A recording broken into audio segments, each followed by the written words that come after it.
Hello everyone, how are you all? Hare Krishna, Jai Vitala, Hare Vitala.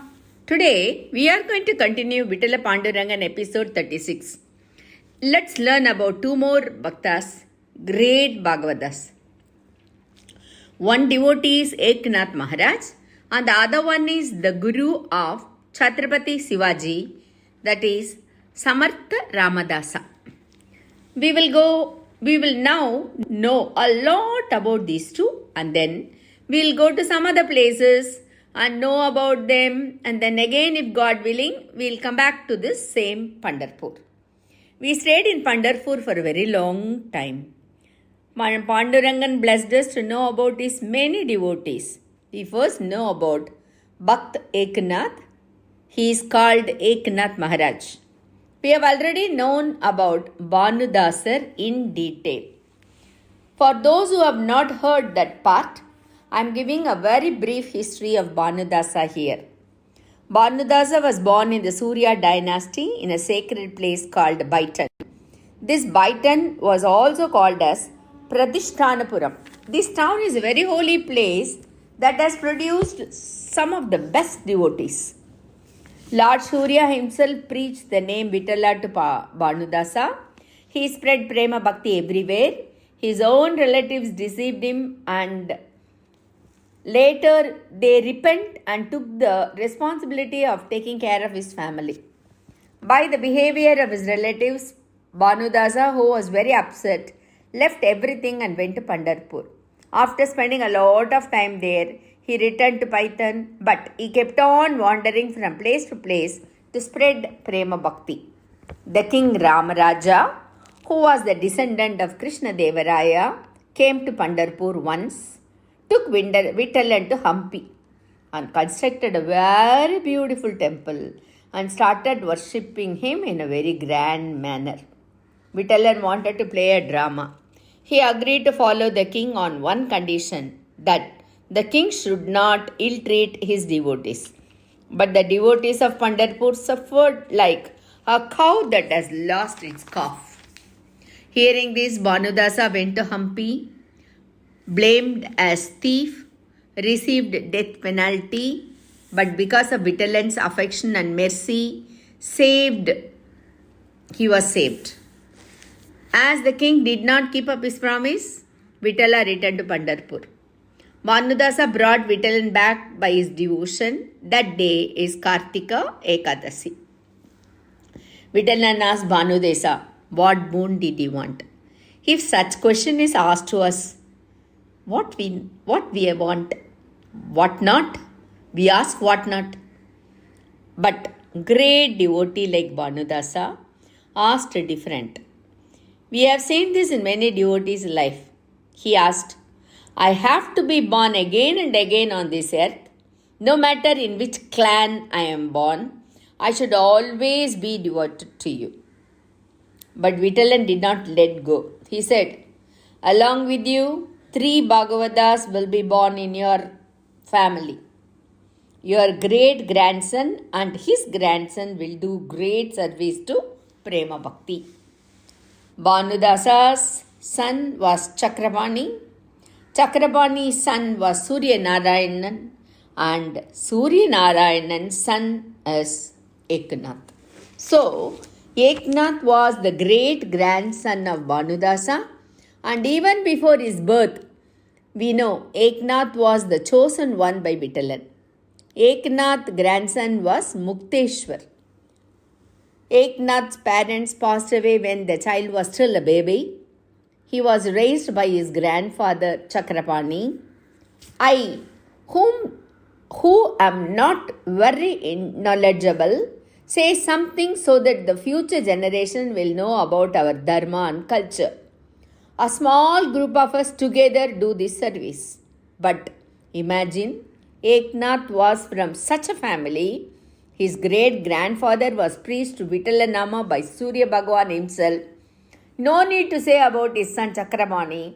So, he must have raised the child without parents, that is without father and mother, with so much of affection and given him the right knowledge of Dharma at the right age.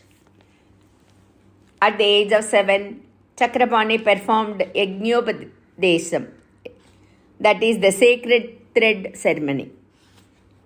Then sent him to a very good teacher to learn. Eknath was a very intelligent boy. He learned quickly and clearly whatever the teacher taught him. When a disciple is ready, the Guru himself will come to him. If not, the disciple will long for a Guru. Eknath at the age of 12 started looking for a Guru. His teacher guided him to go to the local Pipleshwar temple and pray to Lord Shiva. From then, Eknath prayed to Lord Shiva to give him a Guru. When right time came, Lord Shiva asked him to go to Devagiri and also told him Janardana Swami who lived in Devagiri was his Guru. Eknath's happiness had no bound. He requested Lord Shiva to show him the path to reach Devagiri. From the temple, he straight away started his journey to Devagiri. That is, today the Devagiri is called as Dauladabad. He did not even inform his grandparents. At first, both the grandparents were very worried, but then they reassured themselves that their grandson would be fine. He walked for 3 days to reach Devagiri. Janardhan Swami, whom Lord Shiva mentioned as Eknath Guru, had a multi-talented person. He was a multi-talented person. He was expert in Silambam. Silambam is the oldest martial art, sword fight, medical treatment, and a very good knowledge of Veda, that is, knowledge of the most sacred scriptures of Hinduism. So he was war chief of one set of soldiers and he was working under a king.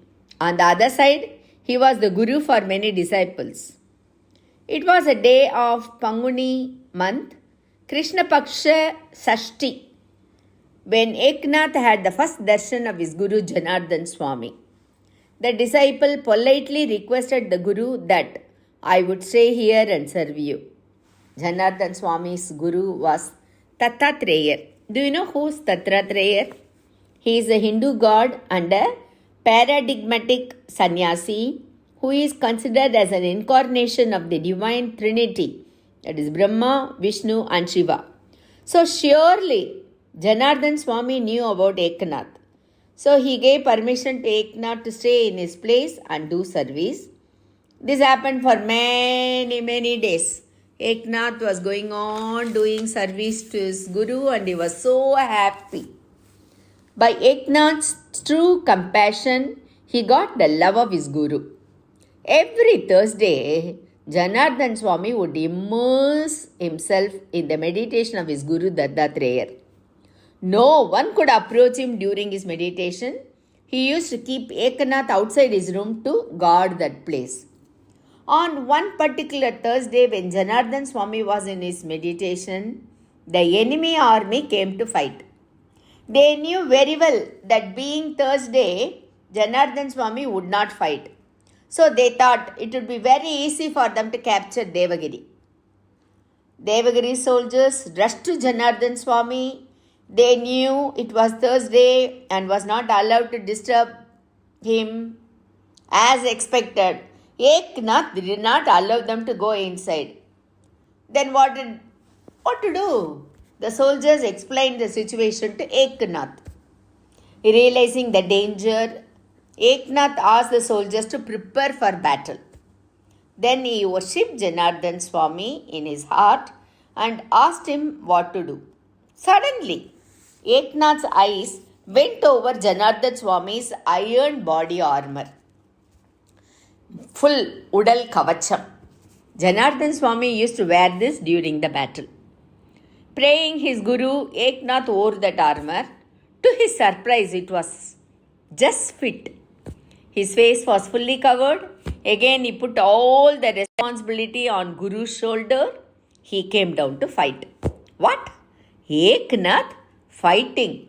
What did he know? Did he know how to keep knife in his hand? The soldiers were surprised to see Janardhan Swami coming down, who was fully equipped for the battle. They thanked Eknath in their heart. Then what happened? Let's see. Let's see what happened next week. Until then, Jai Krishna, Hare Krishna, Jai Vitala, Hare Vitala. Take care.